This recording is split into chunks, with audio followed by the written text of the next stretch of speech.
Hello, welcome to The Winning Balance. I am Matt here with Shawn Finnegan, an amazing human being.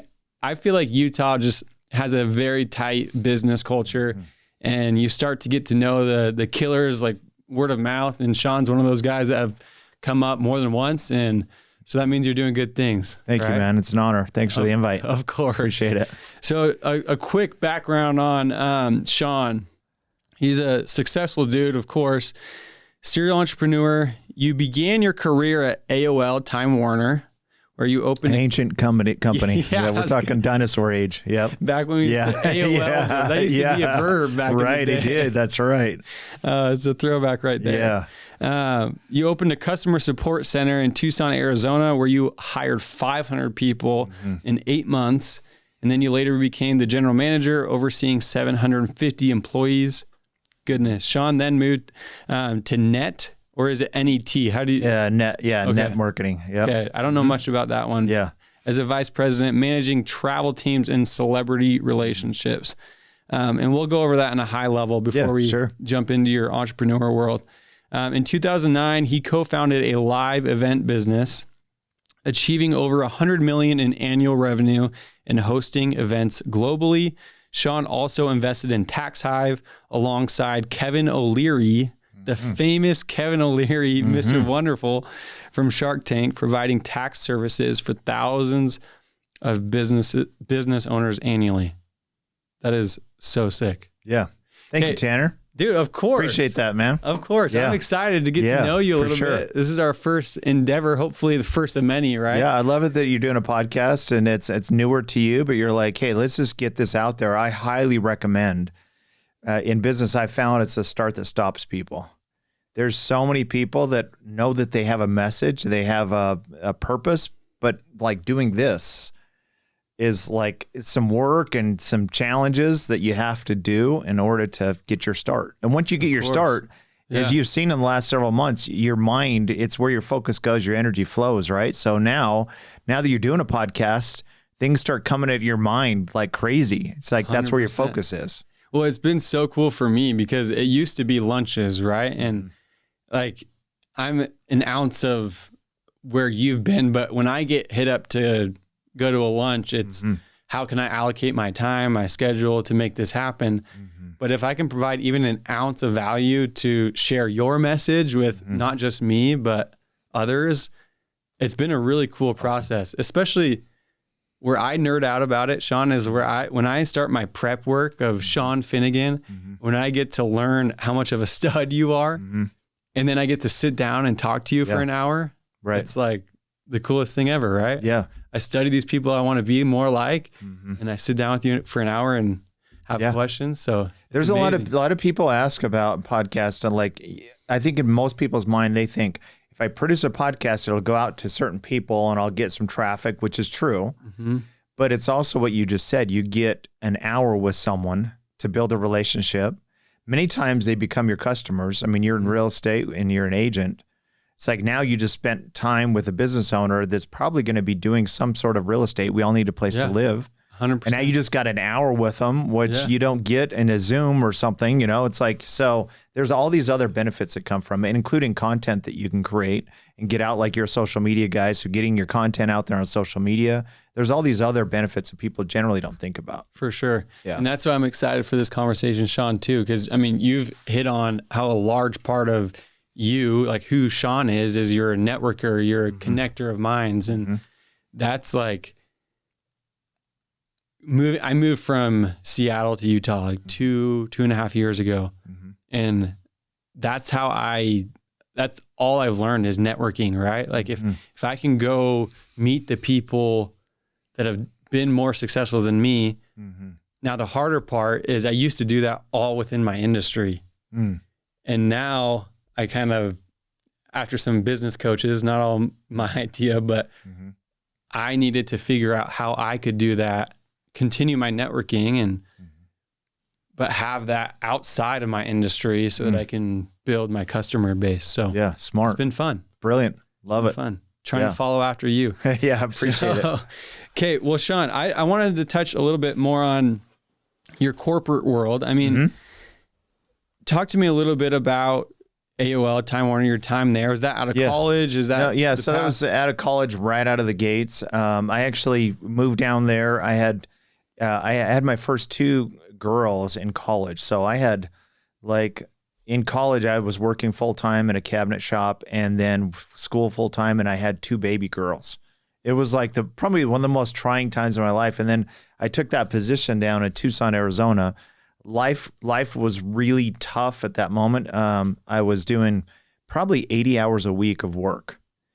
And, but I loved it. And I love Tucson. I'm from Utah. It was nice, warm, winters, and I was progressing. Like I started out as a coach and I made it all the way up to assistant general manager over a couple of thousand people ultimately. Right. So I was stoked.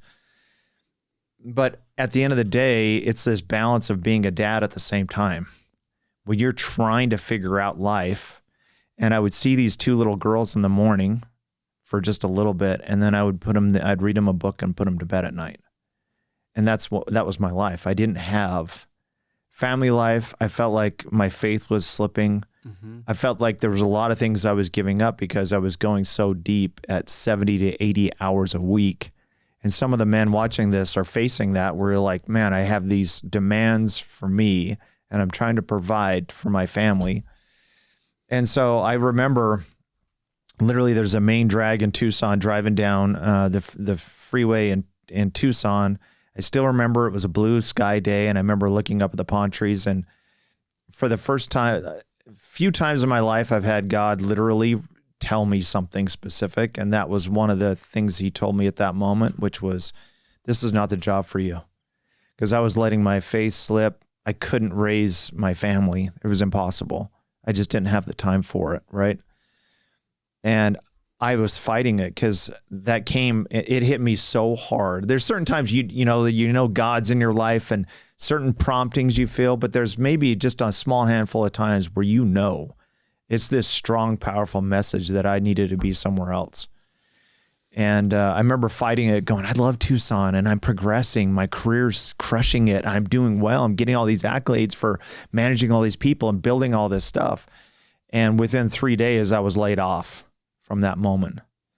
And it was a scary, scary moment because I was basically let go.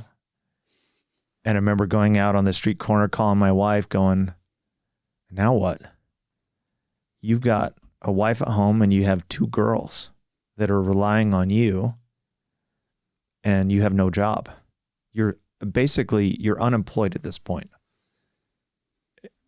Like life to me felt like it was over in that moment. Like, what am I doing? Like, the pit in your stomach and the stress you get, and me literally bawling on the street corner, calling my wife, just like, okay, what do I do now? I've failed. And I don't have a check coming in next week. With 2 kids. 2 kids. Goodness. And it's like anytime you go through something extremely hard, if someone would come to me in that moment and say, hey, this is the greatest thing for you. You just were spending 80 hours a week. You saw your girls for a limited time. Your faith was slipping. This was a door shut, but another one's going to open. You couldn't convince me of that, right? Because in the moment, you don't see the future and all you think is scared. I'm terrified. Am I going to live in my parents' basement? And what am I going to do? And then I literally got a U-Haul and I came back to Utah and started trying to find something. But looking back on it, my new thing that I had, I was able to spend so much more time with my little girls, raising them. I was able to spend time in my faith and everything else. And all those things happened because of that hard thing in my life, right? That's amazing. And I'm just sitting here pondering that perspective of, it's crazy.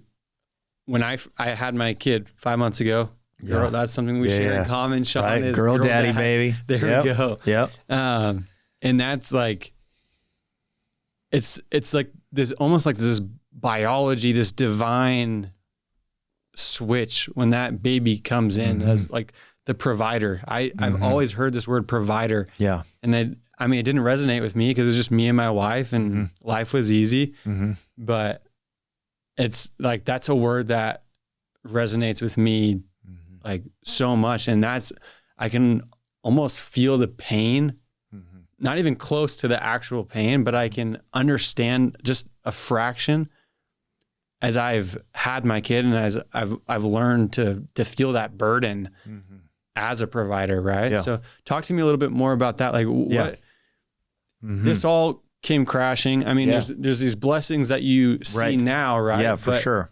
In the moment, how did you tackle that with your kids? And so I think, the girl dad thing is what you and I have in common, right? And I remember I was raised, I had 3 brothers and one older sister that I didn't really, she was kind of a bit older, so I didn't really understand. So here I am being raised by 3 rambunctious brothers. I mean, we'd knock each other. I mean, we were like tough kids, right? And then fast forward, I'm only 24 years old and I'm going to have a little girl. And I went from this freedom time to now it's like, you talk about provider. I felt like that's kind of instilled in us that we know that, hey, when the time comes and you have a family, you see your dad going to work every day, it's time to go provide. Yeah. But I was terrified when I found out, when I saw the ultrasound and I was like, a girl.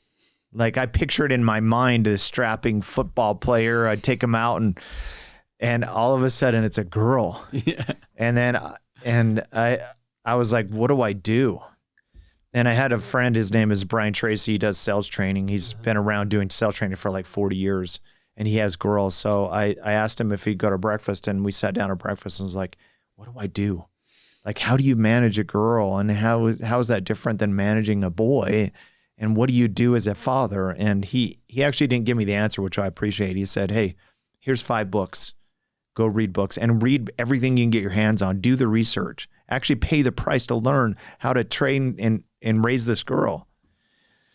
And that's the one thing I learned. And it's actually a post that recently went viral because I talk about this thing, which was what I learned in all the research is you can actually build these girls up. It's not to say that moms can't build them up, teachers can't build them up, but they really look to their dad for approval. They're looking to their dad. They want to impress their dad and they want their dad to recognize them for being amazing little girls, right? And I realized that the confidence of the daughters come from the confidence that the fathers build in those daughters, right? And there's 9 million people that have seen that post in the last like 30 days because that's, to me, that sounds normal, but that could be controversial because a lot of dads feel like, no, I got to make them tough.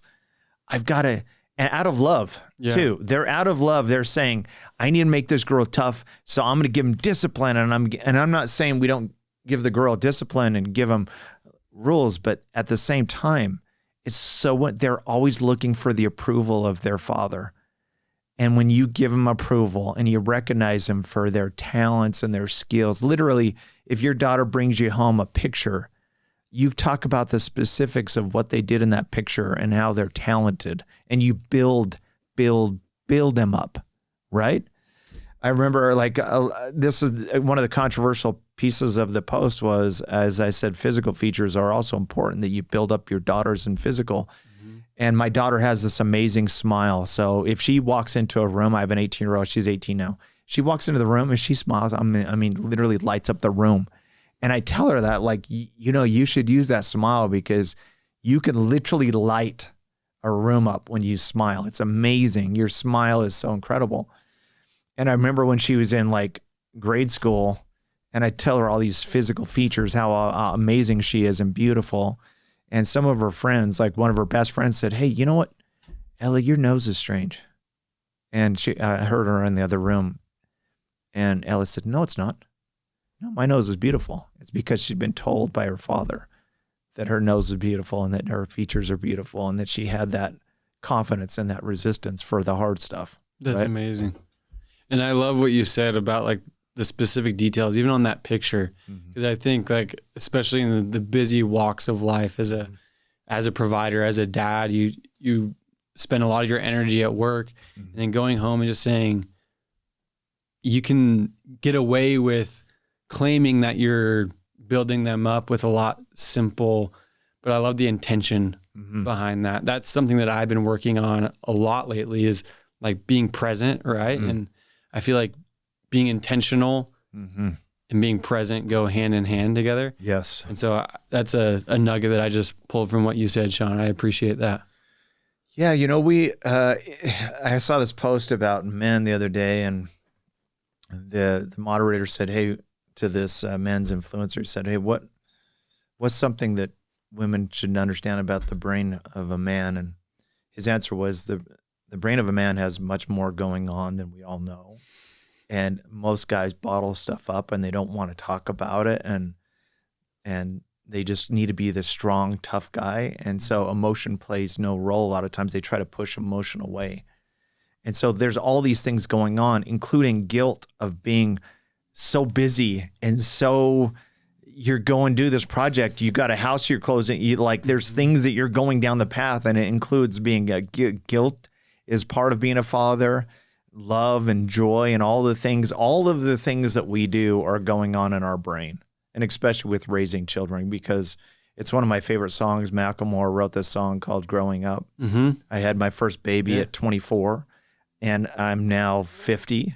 So I literally grew up with my daughters, right? And that's what it's all about. It's like you're growing up, you're figuring it out. They don't come with an owner's manual, and you're just trying to love them. You're trying to build them up. But we all make mistakes, and we all do things in the wrong way. But at the end of the day, it comes down to how much you love your daughters and you build them up, right? I love it. Macklemore is a big staple of the Seattle culture. So right. It's funny that you bring that up. Yeah. But, okay, Shawn, so a question for me, it sounds like you had a tremendous amount of success in the corporate world, right?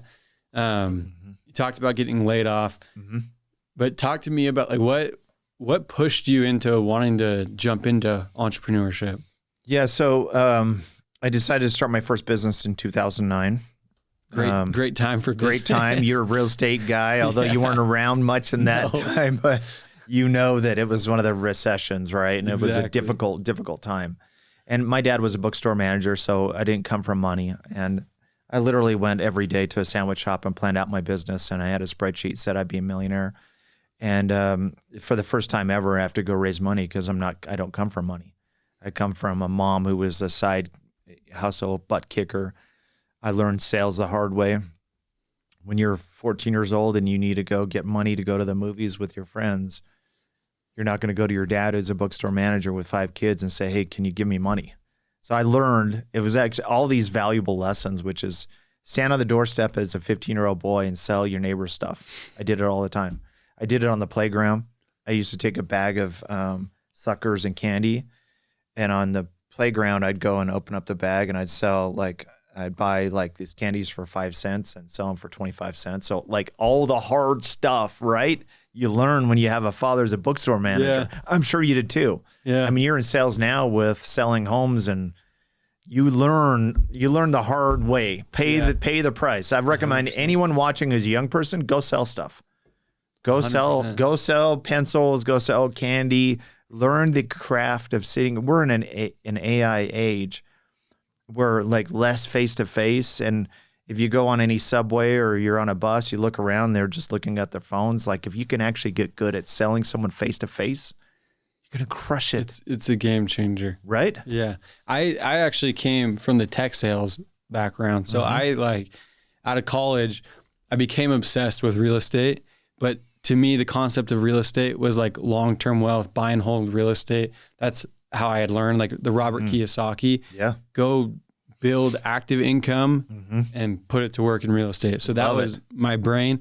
But when I jumped into tech sales at the beginning, I learned sales in a very I felt like I learned it well. I learned how to manage a pipeline. I learned how to be tactical with my questions. At the same time, I was learning this wonderful industry of real estate on the investment perspective. And when I felt like I had my biggest boom in my career, it was when I combined those two. And I brought my tactical sales from tech sales into sales in the real estate world as being an agent and combining my investment knowledge and my real estate knowledge and combining those two. and it was my passion. Yeah. I'm obsessed with real estate. Yeah. I could work as many hours, and sadly with a family, that's why I'm here. Yeah. Trying to figure that out. Exactly. Yeah.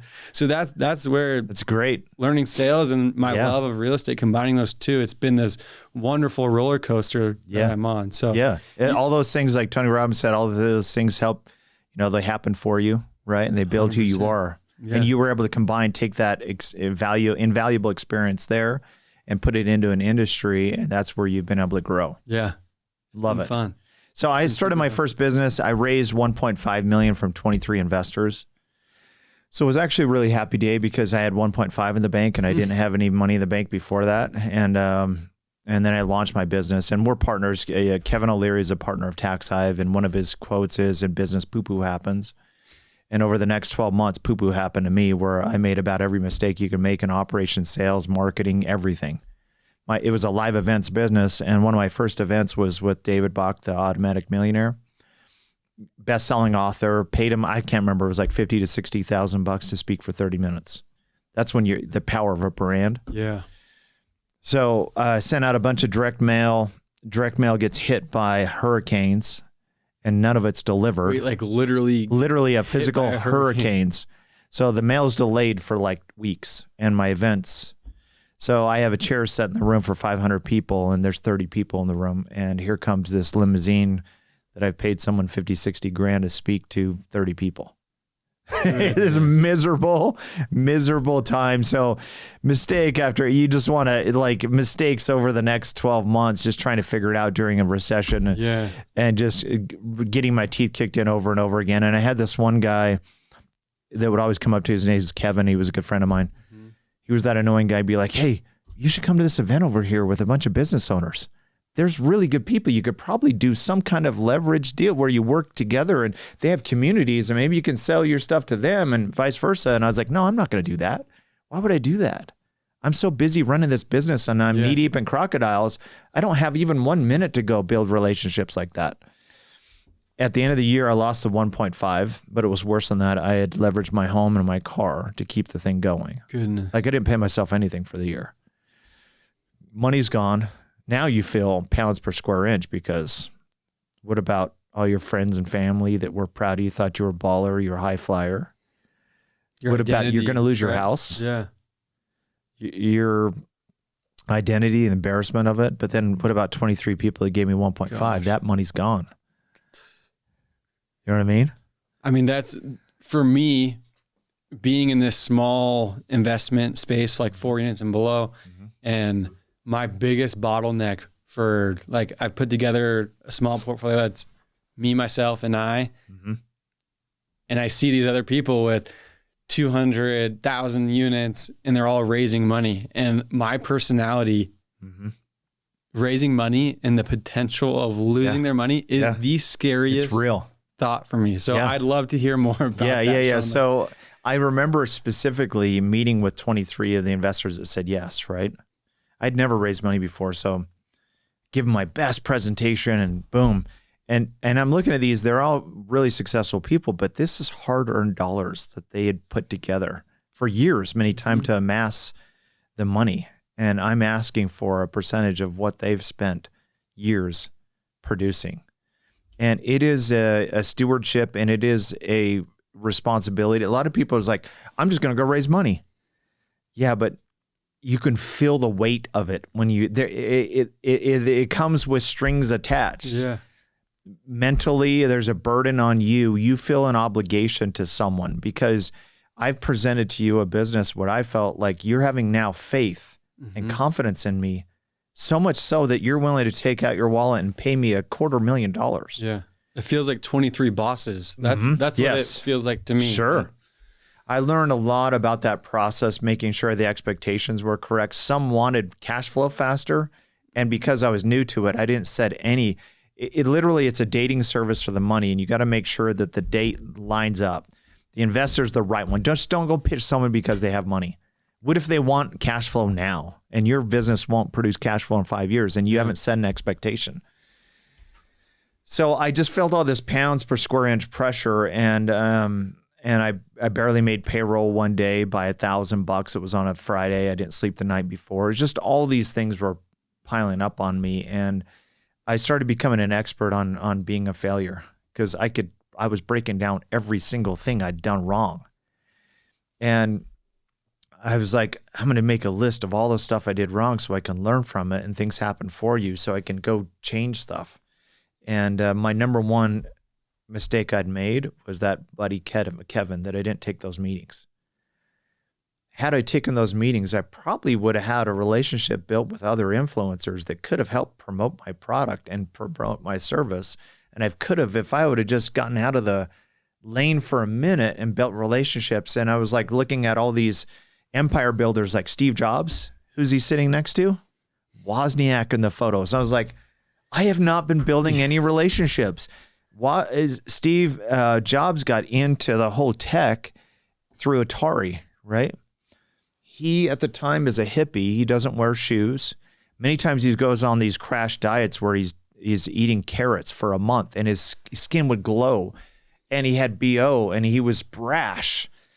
And Atari has this issue where they have this box that they wanted to keep the box this size, but they can't get the chips to fit in the box. All of a sudden, Steve Jobs comes walking into the front doors of Atari, and he's brash, and he's like, you have this problem? I can fix this problem within 2 weeks, or whatever he's saying. He's saying brash things. The CEO he's like, who's this guy? So the CEO meets with him, and he's like, this guy's either like crazy or he is actually a genius and we can use it. So he says, well, okay, I'll give you a project. You got 30 days. If you can do it within 30 days, I'll pay you. But you can't come during the day. You're too brash and you smell so he has to come at night shift. And he comes in every day, gets the box of all the chips and the box of the case. He goes through the factory and he goes out to the back door and he hands it to Wozniak. Wozniak takes the box and he goes home and works on it. And Wozniak comes up with the most genius, never invented chipset system ever created, and makes them line up perfectly so where they can all fit in the box. And within 30 days, they've solved the issue. And he gets enough money to go see a spiritual leader. Steve Jobs gets to go see a spiritual leader in India, right? That's how he got it. And I was like, okay. That's insane. Relationship building. That's what I've been missing. And I reached out to a couple of good friends. You start with your phone. Reached out to a couple of good friends of mine. They both became my partner. I met with them on a Monday. They became my partner. They brought all their relationships to the table, and I saw this unfold in front of me. All their relationships started coming in, bringing in more funds, bringing in customers, everything else. And all of a sudden, we went on this run, and I was able to pay back the 1.5 to the investors plus interest. I had to call each one of them and say, hey, I was at death's door like a year ago. I'm going to pay you out, plus I'm going to give you a good return. So I can't remember, it was like 2.2 or something I had to pay out. Goodness. But I paid them all back. Good for you. And I got that off. It was like the day I paid the last person off was like a backpack lifted off of me, right? But it was only because of building relationships. That was first and foremost. That's the only thing that scaled my business. So that's why I'm like known as that person, because I've lived it, right? I've been through it, and I know the value of relationships. 100%. Right? Yeah, well, Shawn, I'm kind of notorious for that too, is sharing my losses. Like I had $180,000 loss on a deal that I'm very open about. Different flips and this and that. When I first got my first check, my first decent sized check, I bought these Amazon stores thinking this is going to get passive income. I'm like, I'm going to retire before I'm 30. So I've had a lot of L's. So I appreciate you opening up about that. But what I want to focus on with this question, because at the time I didn't have kids. When I was going through these big L's, it was a conversation between my wife and I. And luckily my wife is amazing and she believes in me. And so that conversation goes over pretty smoothly. She believes in me. Go do your thing. I know you'll bounce back. Now, as having a kid, that provider instinct, like how do you find the boundary of not taking that home, or maybe balancing taking that home and figuring out your family relationships while going through this? Because I understand that pit in your stomach and that pain that comes with that. Talk to me about that. Yeah. So I learned early on that, I definitely didn't do great at balance. Like balance to me is like immediately you feel guilty. because you go through stuff and you're trying to. But the one thing I know for a fact is that I valued and loved my daughters so much that when I was with them, I really loved being with them, and I learned so much from them, right? One experience, so I try to take them on, I learned that like, hey, I need to bring them with me. If I'm busy, I'll bring them with me. So I bring my daughter, I have one daughter left at home, I have 2 married daughters. Mm-hmm. I bring my daughter as much as I can. I want her to be around other successful women and see other entrepreneurs and pick up stuff from them. Yeah. Early on, I'm a big Tony Robbins fan. And so every single chance I took, I try to bring him. And I was like, I want to go see Tony Robbins live. He's one of the greatest of all times. His voice, the way God built him, he is amazing. It's insane. And the first time I saw his training, he talks about all your limiting beliefs, and that if you just understand those things are what's holding you back from progressing. That was like, I was thinking about like in high school, how many times did you have limiting beliefs in high school? Yeah. And how many times do you have limiting beliefs in business? And those things are like, because we tell ourselves the story and over again, it's holding us back from really progressing. So I remember that was such an eye-opener. And I was like, I'd love my daughters to see this. So I took one of my 16-year-olds at the time to go see Tony Robbins in Chicago. And she sat through that training. And she's meeting with these strangers talking about her limiting beliefs. And Tony does something brilliant because when I went to the training the first time with my daughter, I'm like, well, hey, sweetie, we're not going to go through the fire. Don't worry about that. I don't want to put you in that risk of you burning your feet or something. But he actually walks through fire, as you know, from his events. You actually walk through fire. Yeah. So the coals are hot coals, and they're legit. Yeah, so that's what I've heard. He does this incredible thing where he's teeing you up for the limiting beliefs, and he's teeing you up to walk through the fire, and he's tying you down to certain things, and then he has you go find a stranger you didn't know before you came here. So my daughter found someone, didn't know, and I found someone I didn't know. And the practice is list all the things that are holding you back, and they list all their things. And then it's some real hearing from the stranger of some really hard things that have held them back in life, and that they're gonna get rid of those limiting beliefs, and they're gonna crush it. And he has you turn to that person and say, I'm gonna walk through fire for you. It's not walking through for yourself. You're walking through for someone else. Jeez. And then they turn to you and say, I'm gonna walk through fire for you. Now, how can I turn to my daughter at this point and say, hey, we're not gonna walk through fire because we're doing it now? And she said the same thing to her stranger. Yeah. So next thing you know, you're arm in arm with a stranger walking through the fire. And I had this guy from Jersey. I'm walking arm in arm, literally walking through the fire up to the fire spot. And there's certain experiences you have in life where it engraves an image on your brain that you never forget. And looking down and seeing my daughter walk through the fire and seeing her get through that fire, and then at the end of the fire, seeing her literally dance and start bawling, and just like, I did it, Dad, right? Though that image of her celebrating after going through the fire was like something I'll never, ever forget, right? And I have those with a lot of my experiences with my daughter, where it makes an impression on a man that literally changes your life. And if you don't have children, and then your compassion box is probably this big and your love box is this big, it's not that you're taking a percentage of that box and giving it to your daughter. Your box becomes larger, much more love than you ever thought you could ever have, right? When you look down at the miracle of this little baby you just had, mm-hmm. and you're like, okay, now my box is so much bigger than I ever even imagined. Before you have a baby, you're like, I don't know if I can actually love this, and I'm busy, and how do I do this? But those are the kind of experiences that kind of shape you as a man, and they change your life. Yeah. Yeah, I'm getting emotional just thinking about that, because, I mean, I relate to you, Shawn. When I remember we were doing a little gender reveal, which all the trends with the gender reveals, we actually realized we bought these balloons like a week in advance. And then my wife and I were chatting, and we're like, you know what? Like, this is a me and you thing. we're just going to do this by ourselves. And so we're on our way to our house after we picked up the balloons. And on the way home, with the gender was 2 feet away from us and we still didn't know. Yeah. I remember going by, there was on Lehigh Main Street, there's these baseball fields, and there was a T-ball game going on, and I was like, I'm having a boy. That's my sign right there. Right. I am picturing me coaching my little son, and it's like what I've envisioned. And that's like what I view as me being a father is coaching my son.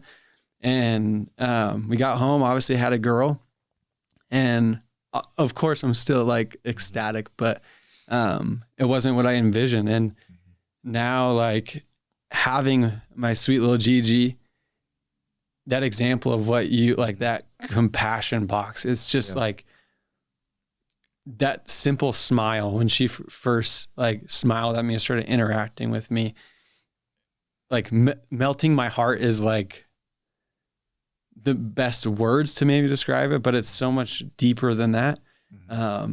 So it's been super cool. And I know that's what I needed. I needed this sweet little girl to like open up my heart completely. And that's what's happening. So it's cool to know that that's going to happen for 18 years when you have these 18 years plus, right? When you have these experiences with your daughter, even at 18 years, I just can't see it getting any better because it's already been like changed me so much. So it's cool to hear that. And beautiful. That's amazing. I love it. So, did your own gender reveal. That's awesome, man. Just brought it home, and that's kind of the long version of the story. But I thought I was having a boy. I thought there was signs, and then same. Here we were. So I appreciate you sharing that a ton, Shawn. Yeah, thank you. Serious. Yeah. Okay, so entrepreneurship in general, like they always say, it's a roller coaster, and it definitely is. Like when I jumped into being full-time real estate for the first time, 40 grand in credit card debt. Yeah. I thought I was going to have the tools, and I fell flat on my face, jumped back into tech sales. And then second go around was much better. Right. But how, like, when those lows are at the lowest, I mean, we already kind of talked about not taking it home and how you balance that, but they're always up and downs. Like, what are your advice to the young entrepreneurs like myself that value family? And I feel like that's popular here in Utah. Yeah. There's a lot of go-getters, hustlers that truly like want to have this family unit. Like, what's your advice to those people? Yeah. So I think to say that you're going to have tons of time with your family is not realistic at times. You hope you do. But you're in business, you're certain times where you have deadlines and you have certain things that you hit. And what stresses a guy out so much is what's on their mind is this guilt of like, oh man, I know I have this and I'm spinning that plate and I'm spinning this plate and I'm trying to keep up. The one thing I found during all this time was, again, your children are looking for feedback from you and they're looking for approval and they're looking to hear from their dad. And I met this, I went to an event years ago, and my buddy Kelly Cardenas has got really cool hair. He's got dreadlock hair, and he's like walking law of attraction. He's an amazing individual. And I went up to him, and I saw he was holding this book in his hand. And I was like, hey, what are you doing with this book here? And he's like, oh, I've been traveling a lot lately. And so one of the things I do is I sit down in my hotel room at night, and I write a full letter to my daughter and to my son in this book, take a picture of it and send it to him. Wow. I was like, that's something I could do.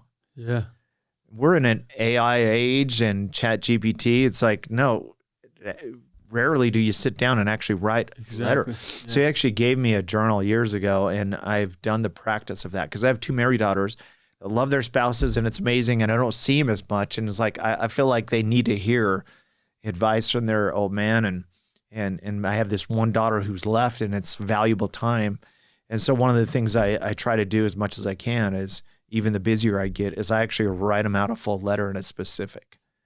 Like, I have a daughter right now who works at Otalis, and she just got a promotion, and she's a trainer, and she's kicking butt. Yeah. And so I'm going to write her a letter as soon as I can here, all about what I've noticed in her leadership qualities and her training abilities and what she's doing. And even though she's married and has her own family, she needs to have that rock as a father, right? So that's something I highly recommend to do. And so I've been doing that for years now. And then when we get together as a family, we actually write letters to each other. And it's try this at home. Go do a family activity where you have people just pick out of a hat and you're going to write a letter to the person, whoever it is. So you have my son-in-law who's writing to my daughter, Ella, about what he's noticed about her. It is one of the greatest experiences ever. But that's something that fathers do. I think they do at a young age, but don't ever stop giving feedback and approval and telling them great things. And my daughter's now 28 years old, my oldest, and I still tell her incredible things about what she's doing. That never ends as a father, right? That's amazing. I definitely need to try and be the initiator on that. My family is known for not being the most vulnerable. Yeah. So, same with me. Yeah, I think that's a good practice. But Shawn, one thing that's been really cool for me in coming to Utah, coming from Seattle, is the tight-knit business culture. Yeah. Like it's insane. I kind of pushed back on moving to Utah when I chatted with my wife. She's from here. Because I was like, I've worked so hard on my network out here in Seattle. I've spent so much energy. Right. I feel like I have the tools around me to meet my goals and to grow where I want to grow. And coming to Utah, it's this hockey stick of incredible growth because it's so tight knit and people are willing to get back. So, I mean, I've heard you speak on the business culture here a little bit. And I mean, you're involved in iHub as well, right? So iHub as well. Yep. Talk to me about Utah business culture and iHub. It seems like amazing things are going on over there. I know at a very high level, so I'd love to hear You should mentor over there. I go every couple of months and mentor time. Just donate your time to these young, scrappy. Yeah. It'll get you fire in your gut. You have fire in your gut now, but when you're talking to someone who's 23 years old, they've started their business, their nut to cover every month is like $1,287. And they're scrapping and they're just like, that's all they're thinking about. And they're just grinding. It's like, I haven't had that fire like that. And it puts you leave there and you're like, your firebox gets bigger because you're like, man, these people are really driven. They're getting it done. But I do tons of networking and people I talk to all the time in business say word of mouth is so important. And I haven't seen too many operators or entrepreneurs or business owners that are really good at that space. I've seen a couple. Yeah. But if you just say word of mouth is important to me, then what I've found is there's three things you can probably pour some real fuel and fire onto your word of mouth. And you can probably put a multiple on your word of mouth if you do three things really well. Number one, there's three powers of building relationships. Number one, start with your phone. People are good at planting seeds. They're not great at nourishing. Start with your phone and ask yourself one or two questions. Who's a potential buyer for a real estate? Who's got a community who I can get on their podcast and talk about our message together and build the community together and make a list of potential customers from your phone. And also who's got a community that I should build an alliance. You talked about lunches. I never do lunch alone. I get someone for an hour. Yeah. And so part of my phone is reach out. It's like, hey, how's your schedule on the 28th? I'd love to catch up. And spend 20 minutes a day just reaching out and nourishing and adding water and sunshine to those relationships. I have people pull up their phones. Many of them have thousands of people in their phones. That's diamonds sitting there. Yeah. And no one spends that time, very few. So that's number one. Number two is live events are amazing. Go to live events. Sometimes they're extremely awkward and uncomfortable. I go to live events and I have a real intention. I go through those two doors at the live event. Like that's a portal. I don't go in there and look at my phone and sit in the corner and feel like an imposter. You go in there or you take whoever is the most powerful person in your brain of your own, make that person in charge of a live event and go to the center of the room. Don't stand on one foot, stand on both feet with full power and go meet the influencer in the room. build relationships there, find who you're looking for, what's your intention, what do you want to accomplish, and you'll come out with some of the best contacts ever. But the riches are made in the follow through. So you build the relationship there, but then you're like, hey, Tanner, how's your schedule at Tuesday next week? I have a lunch open. You want to grab lunch? I got Tanner for an hour, hour and a half for lunch, right? So riches are made in the follow through. And then third is referrals. How important for you are referrals? Oh my gosh. You're in real estate. It's 100%. Yeah. It's a game changer. That's a fumbled, most people fumble that one. For sure. Like, it's embarrassing if I refer, okay, so it's one of the best compliments I can give you, Tanner. If I've built a relationship with someone for years, many times, and they're like, I need a house. Like, oh, you need to talk to my guy, Tanner. I'm good friends with Tanner. Yeah, exactly. Okay, let me text Tanner and you. And then all of a sudden, Tanner doesn't respond. And this guy is like, are you really that tight with Tanner? You have someone else you'd recommend, right? It's embarrassing. 100%. So then I'm not going to put you on a short list of referrals. So you contrast that. That happens like the vast majority of times. You contrast that experience with, I refer you, and then all of a sudden you're like, hey, thank you so much, Shawn. Appreciate you and the relationship. Hey, so-and-so, it's great to meet you. I'd love to get to know you better and look at what your needs are. How does your Wednesday at noon work? I have a lunch open, or I'll come to you at 2:00. How's your schedule? I always follow up. Then you have that meeting, and sometimes there is a deal there or not. Then I report back and I say, hey, I met with your friend. We had an incredible relationship. I was able to refer them 3 other people that's going to help their business. And now all of a sudden I'm on a short list of referrals. That's where you want to be. Imagine if you just took word of mouth referrals and you started getting 10 a day, what would happen? Insane. Right? Yeah. You put a multiple on what you're doing in business. So those are, to me, like the 3 powers of like actually building relationships and making more money. That's amazing. Shawn, we have a lot more in common than even I'm realizing. Like I've been running live events for the last 3.5, 4 years now. In Seattle, that's like really, I helped build the biggest real estate group. Awesome. For real estate investing group in Washington State. And the in-person event specifically is what I like helped build. And now I've done that here in Utah. I have a community that I've been running since I pretty much moved here. And love it. Like, to me, I love what you said of like live events, because when I look at building a business, I think like, how can you get revenue in the door and prospecting, like, right? Like prospecting is 100%. And that's where I think it's pretty easy to be decently successful in today's day and age, because prospecting is hard. Prospecting is uncomfortable, and 99% of people want to be comfortable all the time. And so they don't do the prospecting. Right. So I was the cold caller forever, like tech sales, beginning of my real estate career. And then I started trying to think bigger, right? In my self-development, 10X is easier than 2X, all these books, Tony Robbins, I'm reading Awaken the Giant right now. And one of the all-time best. Yeah, exactly. And it's been so fun because it pushes me. And so my version of pushing prospecting was, how can I get in front of more people that fit my specific target audience better? And so it's running events, it's social media. How can I get in front of more people in a shorter amount of time, right? So I love what you're saying. And it resonates a lot with me, because I'm the event guy. I'm the networking guy. Yeah, I love it. Smaller scale than you, Shawn, but trying to get like you. So so I think you go to a lot of these events, which is I'd recommend too, for going to other people's events and everything. And as you go, you realize that it's a seat at their table, and the person who's put the event on has actually created their own table.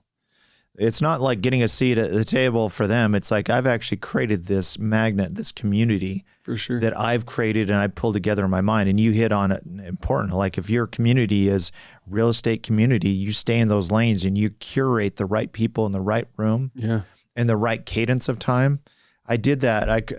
Years ago, I created my own called the X Room, and it's literally a table that I created, and it's not very often. So if you miss it, you're not going to see it for 6 months. So it's every quarter. I don't recruit for it now. I'm not looking to add anyone. We have it depends on the size of venue. I change venues.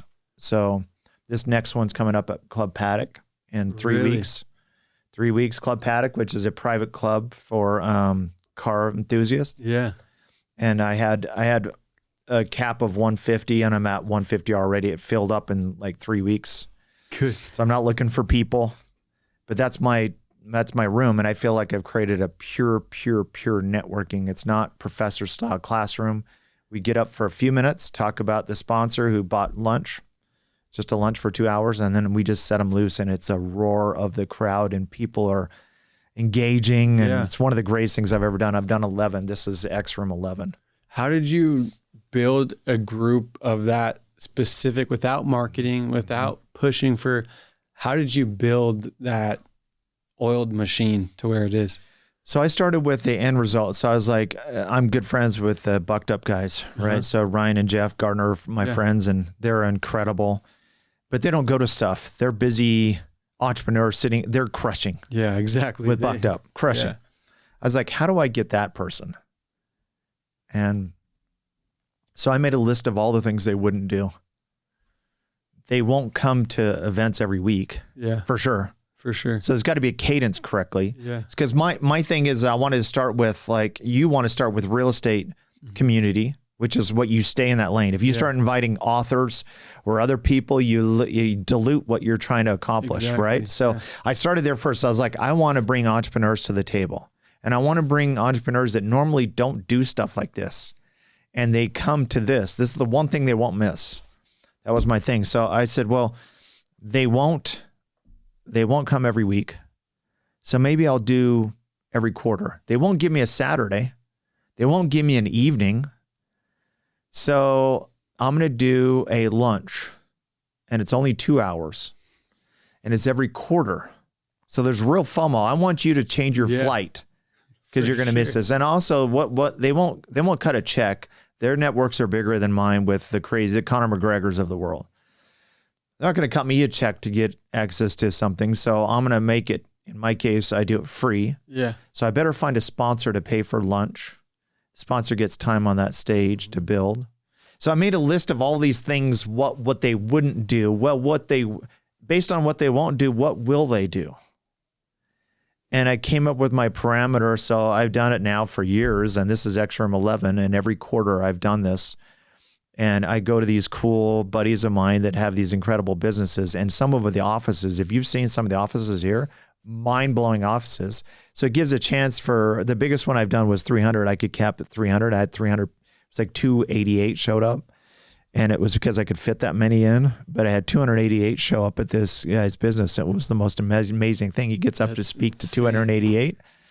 And so this next one, well, it's capped at 150, but now the owner of that business gets a chance to talk about it and showcase what he's done. It's an incredible thing. Yeah. So whatever it is for you, I highly recommend. That's what you came along and did. You said, hey, I'm going to create my own table. For sure. So build your table. So if you're watching this and I recommend the 3, but the advanced level is like, hey, I'm ready to actually go out and launch my own. Be very, very consistent and launch it. You can't do it part way or from the hip or think because a lot of them will try it and then it will fail. You have to stay the course. It's now been years since I've done this. Years. For sure. And I'll probably do it for another 10 years. Yeah. And then I'll pass that on to someone else who will just do that concept. That's amazing. Yeah. Well, Shawn, talk to me. Tax Hive is obviously doing amazing things. Yeah. Talk to me, like, what do you guys do differently that attracts so many players to Tax Hive? Yeah. Obviously, Kevin O'Leary is helps to have a shark on board, right? Yeah. Yeah. So we onboard a lot of clients. What we found is that we wanted to build this business originally for small business owners like yourself, like, because a lot of the big companies have great firms. There's a big 4 accounting firms. They cater to the big ones. No one's helping the small guy. For sure. So the small business owner goes and gets a technology, tries to do it themselves. They ask themselves the wrong question, how do I do it?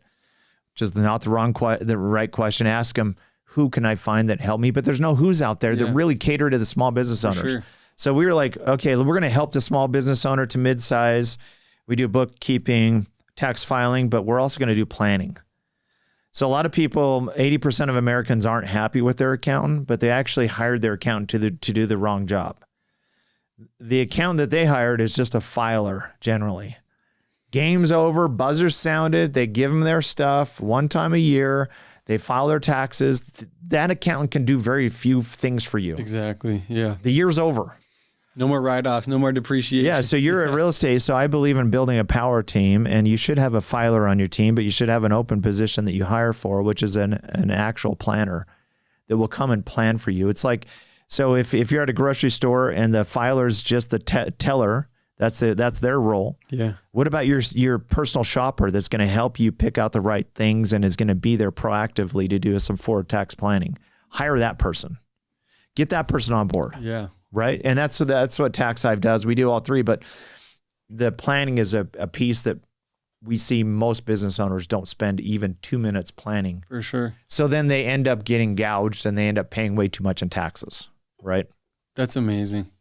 Good for you. How involved are you in Tax Hive at this point? I love Tax Hive. I think we're solving a massive problem for business owners. I have a good friend. His name is Scott. He came to me last year. Real estate guy. He's a construction guy. Mm-hmm. Didn't make money. So he left himself exposed and he came to me. He looked like he was stressed out. I was like, what's up? And he's like, I just got hit with a $350,000 tax bill that I wasn't expecting because he had a bumper year. No money, bumper year, left himself just exposed. And so I was like, well, show me what deductions you had. He had like 2 or 3. No depreciation in the buildings. He didn't do any of that stuff. Oh no. And so he had to liquidate land and trucks to pay for it. And he became a Tax Hive client. We're going to save that guy a lot of money because what we're good at is stacking up deductions to offset tax liability. That's what you should do. All the wealthy do this. The wealthy all do this proactively. Kevin does it proactively all year round. He has a group that proactively helps them line up deductions to offset the income. The whole code is written for that, right? When you're a business owner, you can take up to $1,400. When you're a W-2, you can only take up to 10. Exactly. So just take advantage of the code. You could do 5, 10, or whatever it is that you would qualify for. Start being very smart as a business owner. Keep that hard-earned dollars in your business. And then more importantly, grow your wealth. Yeah. Real estate rentals, amazing, right? For sure. Like the cash flow you can bring in a real estate, you can depreciate it over 27 and a half years. Or cost seg. Exactly. Cost seg. Essentially what cost seg is they'll break down. So you can, the IRS says 27 and a half years for a building, right? Well, there's certain items in that building that depreciate faster.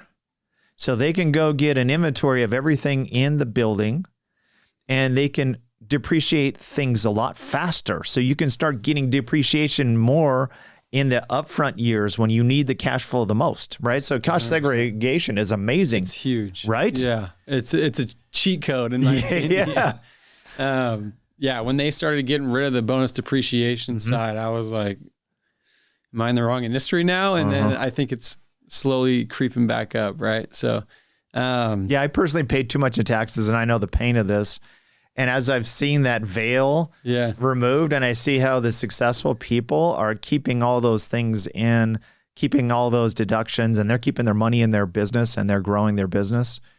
It's like everyone should do this. Yeah, for sure. Right? Yeah. And my lens is like my lens is I have to buy a few rentals a year. Like there you go. If I can do that, I'm not stressed about taxes when it comes to December, November, but I'm lucky enough to where I'm in this industry where I'm presented, I'm a deal finder. So, but I love that. And I'll tell you a quick story, Shawn, which is now coming to my brain.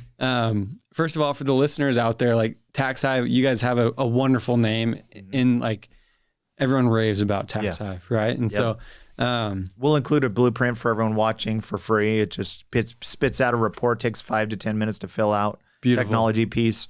We'll send them an email and it'll show them how they can save thousands right now. That would be perfect. Great. So I want to hear your story. Okay. So when I first moved to Utah, don't know anyone. Well, I know I went to college here for 2.5 years. So I knew some people. But I moved here after building my career out in Seattle, and I was starting doing my networking on Facebook groups, trying to figure out who the players were in real estate, trying to take them out to lunch, trying to find my lane. And I was at this beginning phase talking about building my investment community, that I have today. And I was talking to a friend and he's like, what are you calling it? And it's Beehive Investment Community. And then my buddy that I was chatting with, he was like, hey, I don't know if you want to call it Beehive because Tax Hive is this company that has a huge presence in Utah. Right. And then I was like, well, what do they do? That's funny. Yeah. Yeah. And now I found out they do taxes. I'm like, well, I'm not really competing with those guys. So I'll hold on to Beehive. I love it. I did. Yeah, that's great. It's been funny, but it's funny now, like full circle. That was like one of the first interactions in Utah. Well, Tax Hive will get a lift based on where your trajectory is, right? We'll see. It's awesome. But Shawn, you've been absolutely amazing. I have one other last question for you. It might be followed with a follow-up question, but right now I feel like there's a stereotype when it comes to building and scaling a business that you are sacrificing family time. And in my growth aspect of my life right now, like in order for me to be happy, I have to be building. And that's hard when people say that, or when I feel that stereotype. It's like my number one priority is my family. Yeah. But my brain is wired as such where I have to feel like I am building. I have to, like, in order for me to come home and feel confident in myself for my family, I have to be building, right?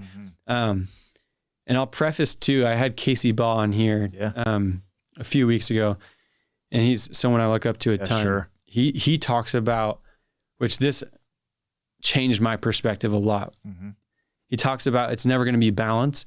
It's actually extreme imbalance, and that's what you have to lean into. And so this is kind of a tangent. So I'll repeat the question. I agree.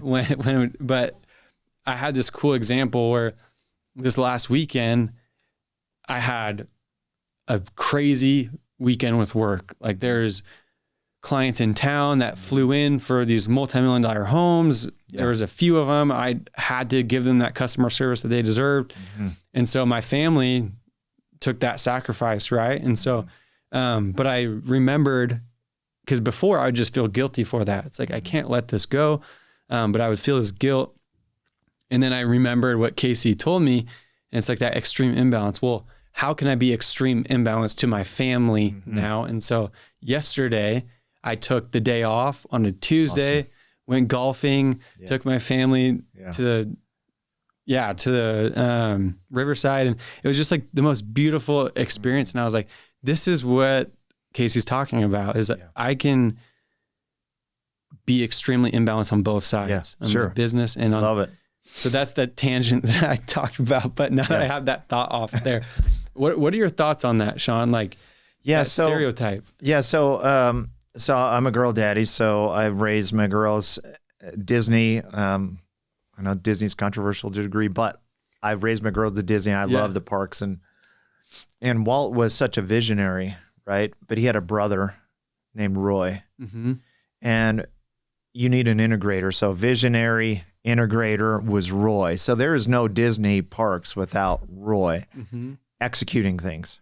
And one of my favorite quotes from Roy Disney is, when your priorities are clear, decision-making is easy. Right? So if your priority, like you just said, your top priority is what? Family. Yeah. So if that's your top priority, then decision-making is really easy, right? Because I don't believe in balance. I agree with that concept, everything too. But at the same time, you haven't lost the sight of how important that time is. So you can also go extreme with them. Hey, I'm going to work hard in this season right here on this weekend. And then, hey, I'm taking a day off and I'm going to go deep because that is my top priority. And that quote's always come to my mind. Like, if I wanted to say yes to all the things I get invited to, I would be gone 7 nights a week, I felt like, right? Sure. And so every time I get back from work and I have to go to another event, I'm like, what is my priority? My number one is also my daughter, especially right now. I have one left at home. So it's easy decision. I'm going to actually take my daughter, and I take her to every single thing I can because that is the most important priority. That's an easy decision. Or sometimes it's like, hey, I'm not going to that. We're going to go to the zoo. Or, hey, like, I'm going to take a day off and we're going to go golfing like you did. Yeah. It's like certain times because the decision is easy. And I have seen in business guys that only focus on business and they lose sight of that top priority, and their family literally suffers, and it's irreparable harm in the future because of that decision. Because their decision was easy. Their priority was only business, and that's the one thing only. And then all of a sudden, all the priorities fall to the side because that's all they think about. It's amazing. Yeah. That's something that I'm trying to practice, and I'm going to hopefully get better and better at it. Because, that's my worst fear, is that I'm so obsessed with like building my business and like, I don't know, it helps me feel fulfilled. That my biggest fear is that gets in the way of my priority of family. So, yeah, but you've also created your own table. So imagine that your daughter's 3 or 4 now, a few years from now, and you take her to your Build a Table event, and she sees you up there presenting to this big group of people at 4 years old. Yeah. The impression that makes on her, saying when she's in grade school, it's like, oh, my dad, he has tons of friends and he presents to people and he does this, because that impression in her mind is seeing you at work. I mean, I highly recommend. I'll many times just take my 18-year-old and she'll just sit there on her iPad and hang out. But I'm always shocked how much she picks up from the meeting. Like, I never expect. That's amazing. It doesn't even seem like she's paying attention. All of a sudden she's like, oh, hey, that person that talked about this thing in business, Dad, what do you think about that? And like, whoa. It's like involve them, incorporate them in. And that's how I've been able to get away with going to multiple things, because it's my priority. Yeah. Decision making is easy. Hey, you're coming with me. Oh, I don't really want to go. Let's just go anyways. And it turns out to be an incredible experience for her. That's so cool. I love it. Well, I'm excited, Shawn, because the coolest part too with these podcasts is I get to go back and watch it, and I get to go back and take notes. So there's a lot of gems that you shared that I'm excited to dive into. One last question. Is there any general advice that we haven't talked about for this group of people that I feel like is so prevalent here in Utah, like such as myself, as these young hustlers that desire this family unit? Like, do you have any last bit of advice for this group of people? Yeah, so I just think it's important. It goes back to the start that stops you. Many of them are deciding, do I want to have a family or not? Or just get that start, and your focus will go there, and it changes your life. It changes your world. It changes your future. I love being a girl dad, as you do. And it's been one of the greatest joys of my life, is being a father. So highly recommended. Amazing. Despite all the challenges, of course, the frustrations and the fears, it's the greatest thing that's ever happened to me in my life. Amazing. Yeah. Thank you so much for coming, Shawn. I appreciate it. Thank you, Tanner. It's an absolute honor. Appreciate it.